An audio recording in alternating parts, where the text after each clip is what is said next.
Quase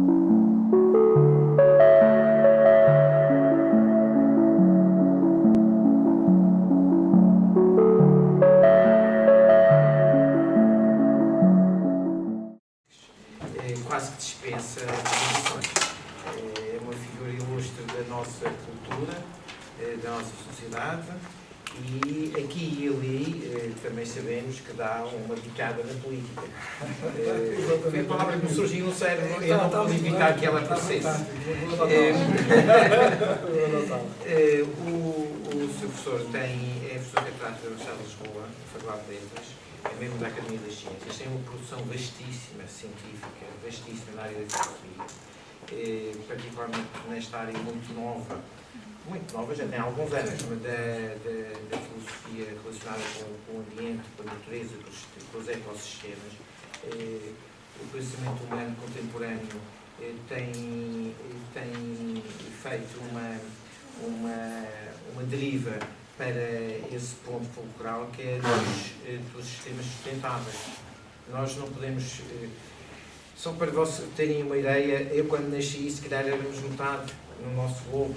A tendência vai ser para aumentar. E nós temos que pensar, criar pensamento sistemático sobre a função do ser humano e a sua relação com o globo onde está. Se ele é apenas um epifenómeno, ou se é uma coisa mais estruturada, o professor vai fazer essa ligação e vai dissertar sobre esse assunto. Um outro aspecto muito importante da vida do professor aqui na nossa Ilha da Madeira, e mais recente, é o facto de ter sido convidado para membro do Conselho Geral da Universidade, é o nosso membro do Conselho Geral. Nós temos muito orgulho nisso. Ficámos muito honrados quando o Sr. Professor disse que aceitava participar da estratégia da Universidade e também participar e decidir acerca do que a Universidade será para a nossa ilha e será no contexto nacional e mundial. A todos agradeço a presença e espero uma bela colaboração do Sr. Professor Salomé Marques. A quem agradeço. Vou então, vou-se para o pé do computador para poder explicar os slides.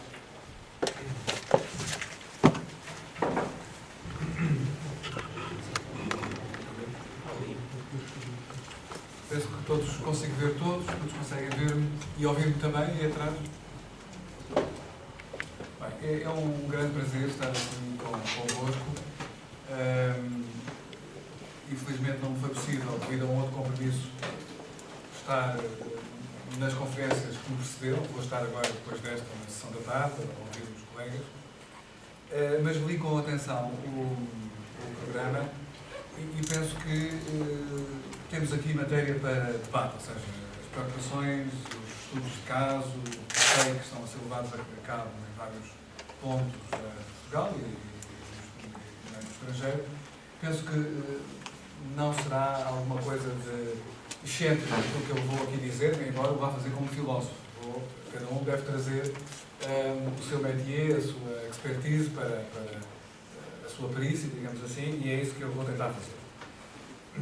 O tema que dei, em sintonia com o tema geral do colóquio, foi este, desastres, que é de facto o tema do nosso colóquio, desmemória de desastres, e então vamos falar de desastres. E depois temos um subtítulo que indica o caminho que vou seguir, o mal e as teodiceias na era da crise ambiental.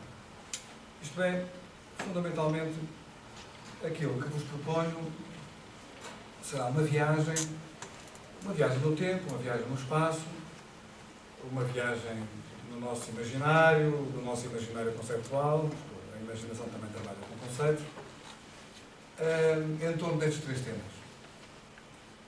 O tema do mal, porque efetivamente quando nós falamos em catástrofes naturais ou outras, estamos a falar de algo que se enquadra na categoria do mal. São coisas más que nos acontecem. O sofrimento, a dor, a perda, fazem parte, na divisão binária entre o agradável, o desagradável, o bom e o mau, fazem parte dos maus acontecimentos. E vamos ver que, na história dos conceitos, é assim que as coisas estão pensadas. Simplesmente nós perdemos, no século XXI, no século XX, nós fomos perdendo uma capacidade de classificação e tipificação do mal que, por exemplo, existia muito mais abundante no século XVIII. No século XVIII era muito mais fácil classificar os tipos de mal do que hoje. Nós temos aquela noção de que a ciência vai evoluindo, mas, a verdade, em alguns ramos do pensamento, nós temos verdadeiras regressões. Eu penso que aqui nós temos claramente uma regressão. Ou seja, nós fomos perdendo capacidade de pensar no mal. Vamos então ver como é que, nomeadamente, num período muito importante da nossa modernidade, que é o século XVIII, a afirmação de modelos, de categorias que são importantíssimas para nós, se pensava a questão do mal. É o que eu chamo aqui o mal no quadro da razão contemplativa. Em segundo lugar, vamos ver como é que esta primeira instalação, esta primeira forma de pensar o mal, na modernidade mais recente, e que está muito associada, nomeadamente, ao contributo de um autor alemão, o Leibniz, que foi ele, embora um autor alemão, mas que escreveu essencialmente as grandes obras são escritas em francês. O alemão não era uma língua importante na altura. E Leibniz vai justamente introduzir este conceito da teodiceia. A partir do grego, o theos e dike, Deus e a justiça. Ele não vai introduzir a temática. Evidentemente que aquela questão fundamental da teodiceia, que é saber como é que é possível fazer uma convivência, uma coabitação entre, por um lado, a tese de que o mundo foi criado por um Deus bom e, por outro, a existência do mal no mundo. Esta pergunta metafísica, que é uma pergunta que qualquer criança com 5 anos formula ao seu pai ou ao seu mãe, não é? Se o mundo foi criado por um Deus bom, porque é que existem certos acontecimentos e certas pessoas do mundo, não é? Esta pergunta não foi inventada. É tão antiga como a condição humana. Agora, ele inventou, de facto, o conceito, ele cunhou, não é? Da mesma forma como o Voltaire inventou uma expressão que não existia antes, a filosofia da história, a filosofia da história. Evidentemente que a pergunta acerca se a história tem sentido ou não é uma pergunta tão antiga quanto, pelo menos, desde a historiografia romana, não é? Portanto, pelo menos. Mas, de facto, nenhum deles tinha inventado a expressão filosofia da história, o Voltaire. Vamos então ver qual é, digamos, a primeira viragem e em que medida é que a passagem para um modelo em que o mal é pensado não no quadro de uma razão contemplativa, mas no quadro de uma razão prática, vamos ver como é que uma catástrofe natural foi absolutamente decisiva no marco do pensamento europeu ocidental. E essa catástrofe natural é uma catástrofe portuguesa, é o terremoto de Lisboa de 1755.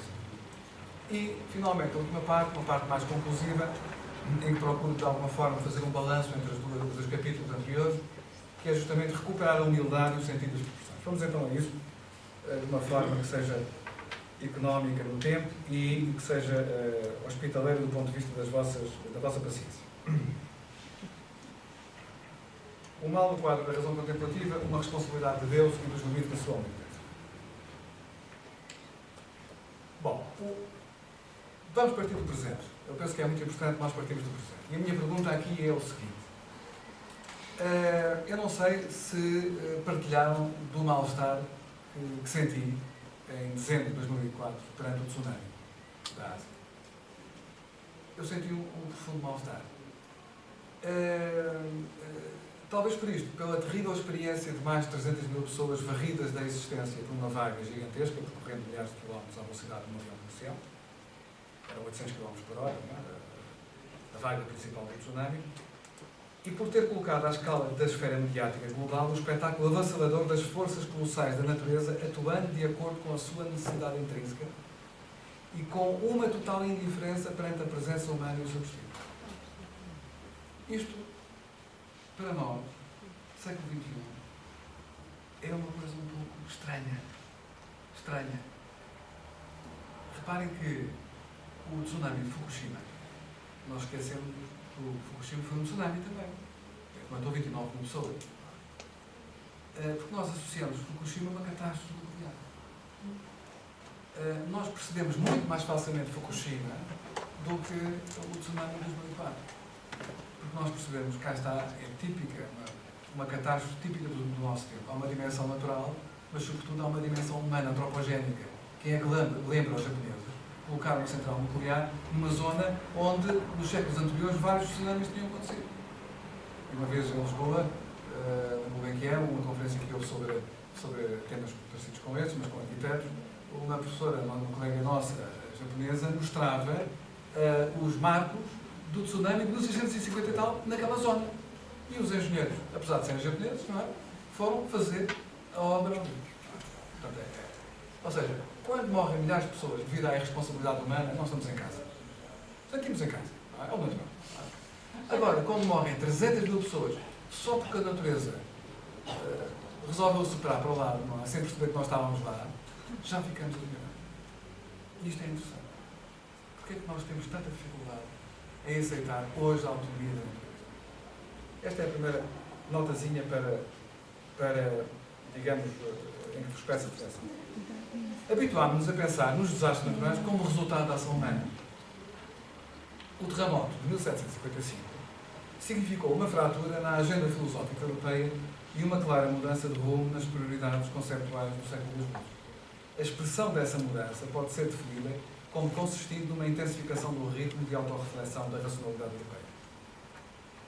Ora bem, o mal-estar que nós sentimos com o tsunami asiático de 2004 é semelhante, não idêntico, apenas semelhante, parcialmente semelhante, ao mal-estar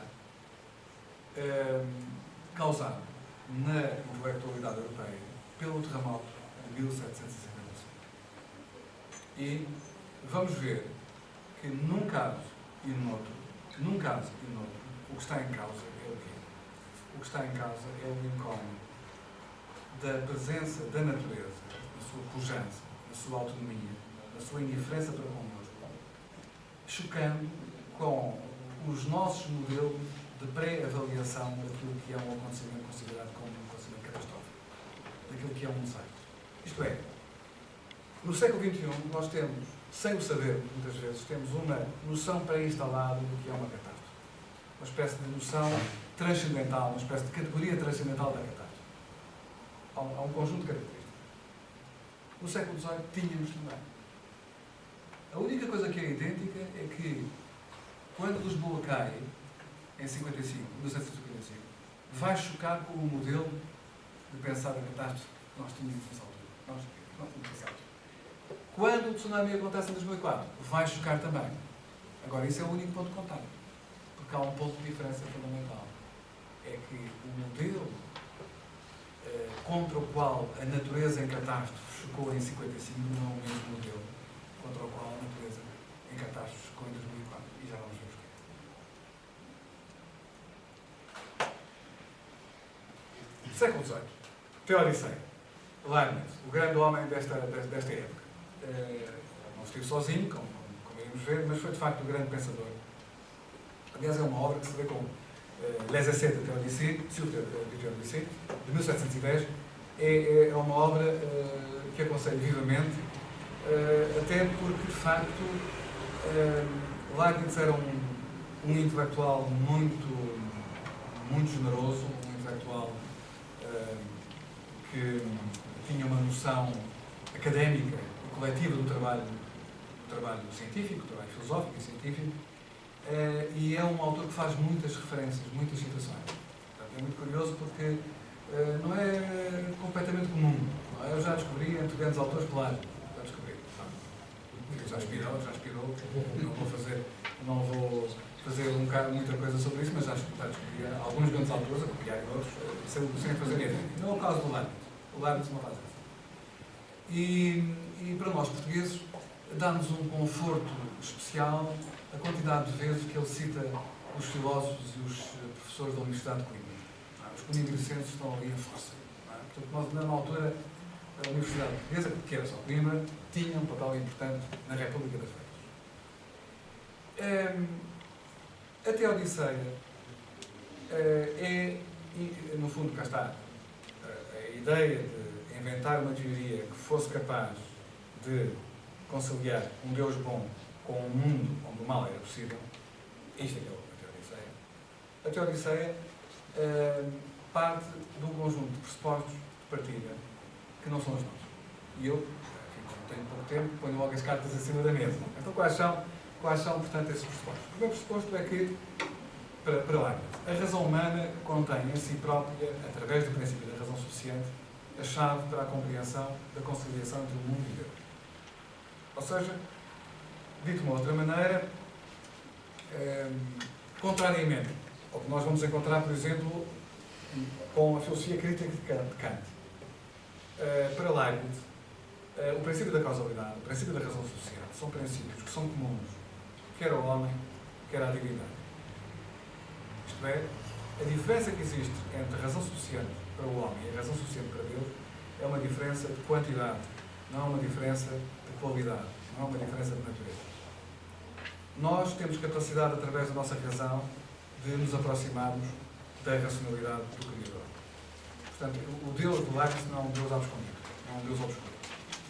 Não é um Deus cartesiano, um Deus que, se quiser, faz com que as leis da lógica deixem de funcionar. Se quiser, faz com que a irreversibilidade do tempo não funcione. Não. O Deus do Leibniz é um Deus que é perfeito, porque funciona de acordo com leis. E nós também conhecemos as leis. Não conhecemos do detalhe, mas conhecemos. O segundo aspecto, a omnipotência de Deus está limitada por princípios isabais aos quais Deus não pode deixar de obedecer. Isto é um aspecto absolutamente fundamental. Este Deus é um Deus poderoso, omnisciente, mas é um Deus que obedece aos princípios e às leis, que são o fundamental para a sua própria natureza divina. Se fosse um Deus caprichoso, seria um Deus maligno, um gênio maligno. Ou seja, um Criador que estava constantemente a retirar da criatura o princípio construtivo, o software da própria construção do mundo ou da criatura divina. Portanto, esse Deus não é um Deus omnisciente.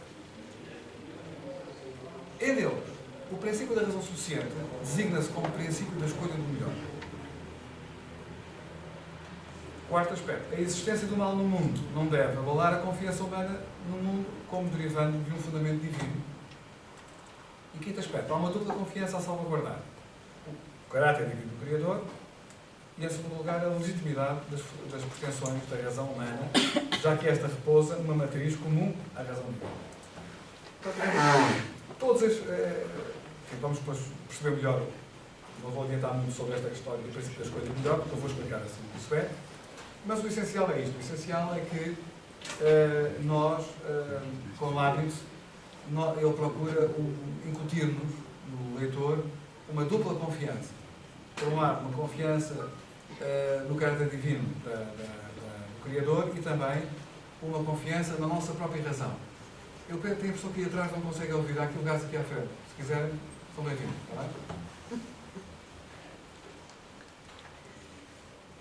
Dizia-vos que o Leibniz é, de facto, o autor que simpatiza esta abordagem. No século XVIII, o Leibniz torna-se, juntamente com um escritor e um poeta, isto é um aspecto interessante para as pessoas da literatura, no século XVIII, na primeira metade do século XVIII, na Europa considerava-se que a expressão poética era uma expressão mais elevada para o pensamento especulativo do que a prosa, do que o ensaio. Muito interessante. Nós temos grandes poemas filosóficos no século XVIII. Temos muitos filósofos que não ousavam entrar por aí, porque tratava-se de uma poesia muito formalizada, com regras muito severas. Portanto, agora era considerado um instrumento de comunicação e de pensamento filosófico. O Alexander Pope, que é o poeta britânico, o pensador britânico que estou a referir, juntamente com o Leibniz, são os dois autores, um continental e outro inglês, que vão polarizar o debate em torno destas questões do otimismo e da Teodiceia. Curiosamente, a Teodiceia é um termo mais técnico. Ficou popularizado como o otimismo. O otimismo é o resultado da Teodiceia. Porquê? Porque, quer dizer, se nós acreditamos que o mundo, apesar de todos os seus defeitos, é o melhor dos mundos possíveis, e foi criado por Deus, ótimo. Não é? Isto causa-nos uma sensação de profundo otimismo. E como nós iremos até ver mais adiante, isso significa que no plano do melhor dos mundos possíveis estávamos nós, previstos. Isto mesmo do ponto de vista subjetivo é extraordinário.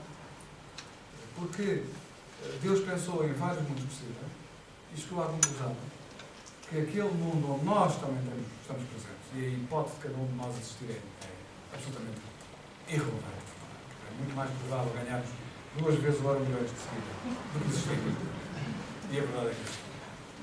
Pensem nas causalidades todas para trás, a quantidade de coisas absolutamente miraculosas que foram necessárias para cada um existir. E mais, foi Deus que quis. Foi Deus que considerou que a nossa presença é indispensável para que o mundo seja o melhor dos mundos possíveis. Isto é fantástico. Eu penso que nós temos que voltar rápido.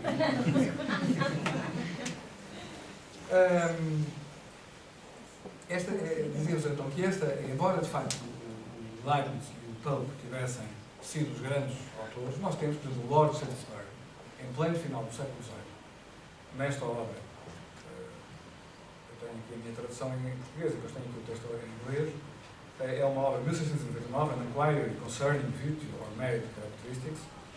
Ele diz o seguinte: se tudo o que existe, Shakespeare, se tudo o que existe é de acordo com uma boa ordem e para o melhor, então necessariamente não existe algo como o mal real. Não é? Portanto, como real guilt, não é? Como o mal real. Não existe nada de mal com respeito ao todo. É curioso que ele utiliza a expressão kill. Não utiliza a expressão have, ele utiliza a expressão kill. O que quer que então seja, de tal modo que realmente não tivesse podido ser melhor, ou de qualquer outro modo melhor ou ordenado, é perfeitamente bom. Portanto, ele no fundo aqui faz eu peço licença para tirar o casaco, está um pouco de calor. Não é falta de respeito pela audiência, é apenas tentar adaptar as condições ambientais. Não é bom. Neste caso, do indoor environment. Ora bem, isto significa que ele adota aqui uma visão sistemática, uma visão sistémica, que é a visão do bem e do mal do ponto de vista do funcionamento do todo. É um pouco a visão dos economistas hoje, não é? Os economistas da Troika também dizem que todo o sofrimento que está a acontecer não é sofrimento verdadeiramente. É uma ilusão. Os desempregados sofrem, mas sofrem para que daqui a uns anos a economia possa voltar e todos possam voltar a ser felizes. Da mesma forma como há 50 ou 60 anos, não, mais tempo, há 80 anos, quando os comissários do Stalin massacravam os camponeses na Ucrânia, não era para massacrar os camponeses, era para que pudesse haver uma agricultura socialista. E havia 5 ou 6 milhões de proprietários que estavam no caminho, era preciso então acabar com isso. Portanto, esta visão do sistema, não é? O bem do sistema é no fundo, o que é que diz o Shakespeare? O mal, verdadeiramente, é um erro de perspectiva. Do ponto de vista arquitetónico, está tudo a funcionar. Atenção que o Leibniz é muito mais subtil. É muito mais subtil do que enfim, o Shakespeare, ou do que o Pope. Há uma distância enorme de complexidade de pensamento. Leibniz. Ora, já estamos em 1710. São citações relativamente grandes, mas eu acho que são fundamentais para a economia da nossa conversa aqui.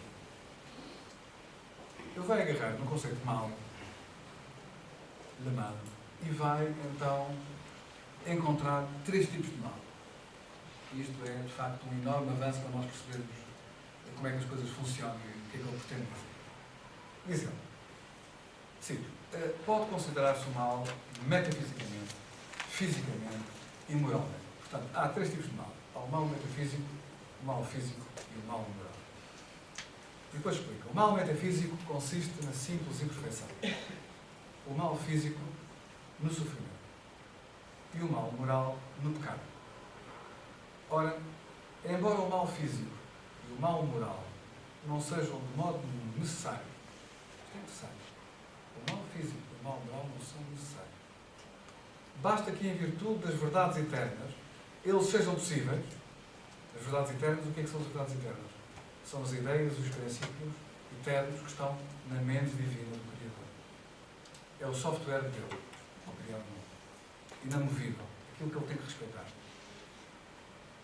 E como essa região imensa das verdades contém todas as possibilidades, é necessário que exista uma infinidade de mundos possíveis. Que o mal tenha lugar em vários deles. E mesmo que o melhor de todos o contenha, foi isso que determinou Deus a permitir o mal. Deste slide, vamos devagar, não é? para conseguirmos carregar a mochila ao longo da comunicação, da nossa conversa. 3 tipos de mal.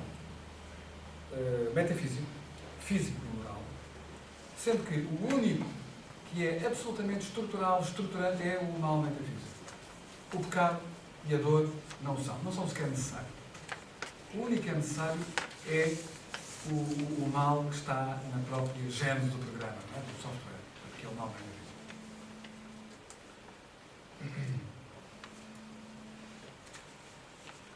E agora, agarrem-se bem, atenção, agarrem-se bem às cadeiras, que vamos entrar na mente de Deus. No século XVIII havia pessoas assim. Agora há pessoas que já nem na sua própria mente entram. Bom, vamos então fazer a viagem com Deus. A sabedoria divina, não contente com abraçar todos os possíveis, penetra-os, compara-os, pesa-os mutuamente, para estimar. Permitam-me só voltar um bocadinho atrás. O caso vertente que lá se analisa é uma coisa menor, que nós podíamos atualizar. Ele está a colocar a questão de quando Brutus mata César, isso é um mal. Então, é claramente um mal moral. Para o César foi um mal físico, certamente. Mas a questão é esta: será que se nós tivéssemos retirado esse pequeno pormenor da história política romana, o mundo tinha ficado de facto melhor? Ou seja, a questão do Leibniz é esta: se Deus, ao pensar os mundos possíveis, tivesse escolhido um mundo sem a morte de César, será que as coisas corriam melhor? E é isto que ele vai explicar. Ele vai dizer que não. Ou seja, que Deus teve que admitir nós podíamos pôr um upgrade. Nós também temos upgrade, que era o seguinte, que era há muitos anos vi uma série da BBC sobre a Segunda Guerra Mundial. Uma série impressionante. Foi 85, 40 anos depois do final da guerra. E há são 24 episódios. E há um episódio sobre o Holocausto, em que é entrevistado um judeu húngaro que sobreviveu aos holocaustos porque era daqueles que tratavam dos cadáveres dos seus irmãos que eram assassinados. E ele conta que uma vez na fila para o crematório estava um rabi, que estava vestido como rabi, portanto um judeu ortodoxo, e evidentemente toda a gente sabia o que ia acontecer. Eles sabiam que iam ser mortos. E esse rabi impressionou muito porque num determinado momento havia um grande silêncio.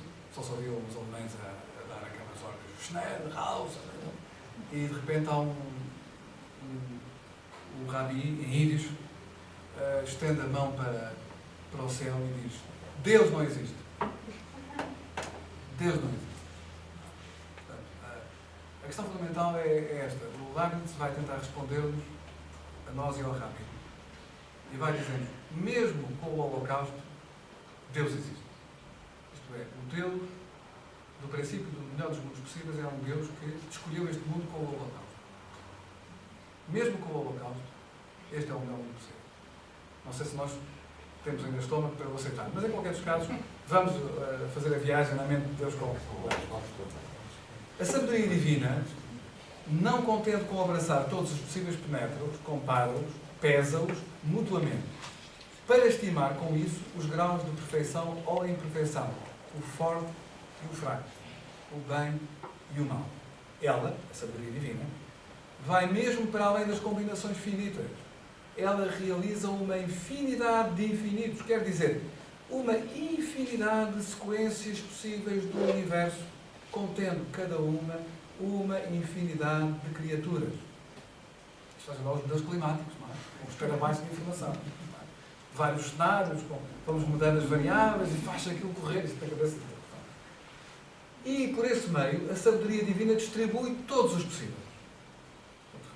No fundo, nós temos aqui modelo informáticos, digamos assim, na mente divina, que estão a suceder, modelos em que ele chega ao ponto, Deus, de fazer sequências em que altera uma parte, evidentemente, a partir do momento em que se altera uma parte, altera-se imediatamente a sequência seguinte. Umas vezes altera apenas acontecimentos singulares, outra vez altera secções inteiras, capítulos da história que são alterados, e ele vai sempre tomando nota de qual é o mundo que tem maior quantidade de bem. Ou seja, qual é aquele que tem menor quantidade de mal. E continua lá nisso.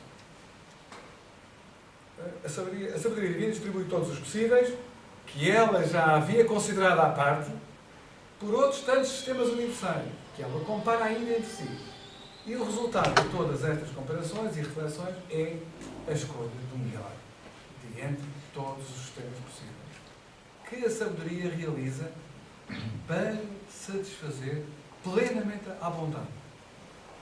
O que é justamente o plano do universo atual. Ou seja, nós estamos no resultado das coisas de Deus. E todas essas operações do entendimento divino, embora tenham entre elas uma ordem e uma prioridade de natureza, fazem-se sempre em conjunto, sem que exista entre elas nenhuma prioridade de tempo. Em síntese, o que é que nós temos aqui? Nós temos um Deus que, depois de representar na sua mente, fora do espaço e do tempo, todos os mundos espaço-temporais possíveis, depois de pesar e contrapesar, etc., acaba por escolher e por dar vida, existência, apenas uma realidade, que é a realidade que coincide com a nossa realidade. Este mundo. Este mundo. E isto significa, como eu vos disse, significa, do nosso ponto de vista, eu penso que é um enorme alívio para o indivíduo, por duas razões. Primeiro, significa, como eu disse há pouco, que nós fazemos parte do plano de Deus. A nossa existência, afinal de contas, é uma existência que foi escolhida. E segundo aspecto, eu penso que já estão provavelmente a adivinhar qual é o que eu vou dizer, que é o seguinte, é que, do ponto de vista de uma teoria leibniziana do mal, na verdade, Deus, além do mais, encarrega-se de pôr a culpa do mundo em cima das suas ombros. Porquê? Porque a única coisa, a única raiz do mal, aquele mal que Deus não pode deixar de permitir, é o mal metafísico. São os princípios fundamentais genéticos do mundo que são da responsabilidade de Deus. Ou seja, Deus não podia fazer um mundo melhor. Porquê? Porque obedece a princípios que, apesar de tudo, permitem o resíduo do mal. O que significa que o mal físico, o mal moral, são coisas menores. Portanto, nós temos aqui uma teoria do mal, em que, essencialmente, o mal metafísico é o centro